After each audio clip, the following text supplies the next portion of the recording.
Everybody knows that the media is bad for society, a statement that many have heard or seen at some point throughout their life. But how true is it? Does anybody actually know if the media is bad for society, or do many just think it is?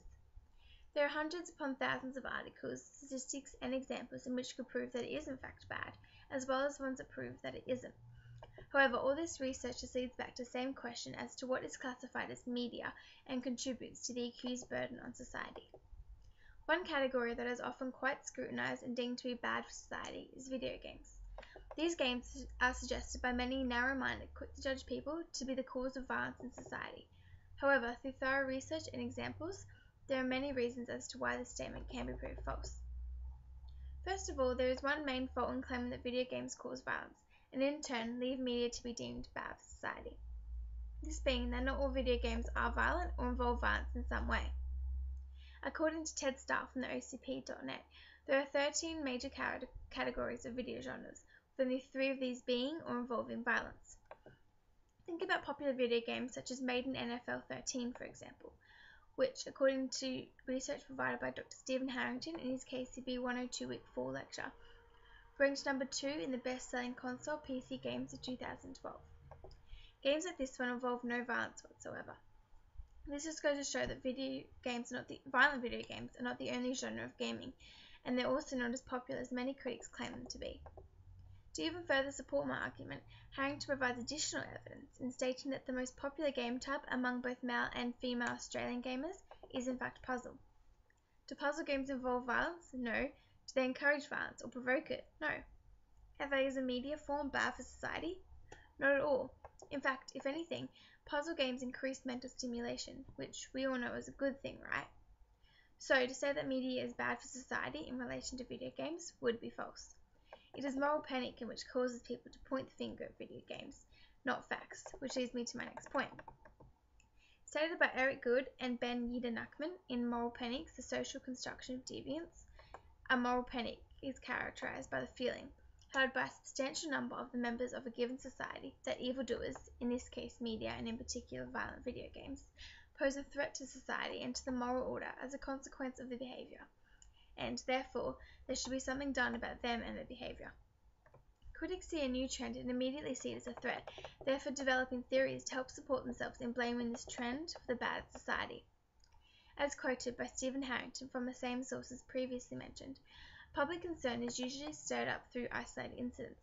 Thus critics don't look at all the facts, but only one particular case. In his article, Video Games Are Not the Enemy, Christopher Ferguson brings up numerous points in support of video games, claiming that, like what this point aims to prove, that faults against video games are based on moral panic and not facts.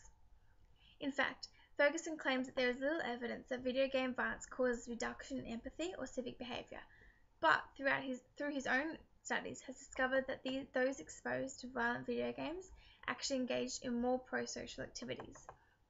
This proves that there are indeed false facts about video games being thrown around, and despite what many may put forward about the media being bad for society, it is often not the entire story. Another important fact that these narrow-minded critics fail to consider is that video games may actually be an outlet for violence.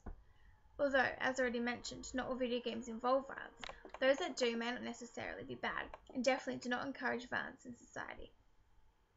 Everyone has heard about or seen in movies how people take up boxing to release their anger, or similarly, take out their anger on a punching bag. Violent video games can be used in the same manner.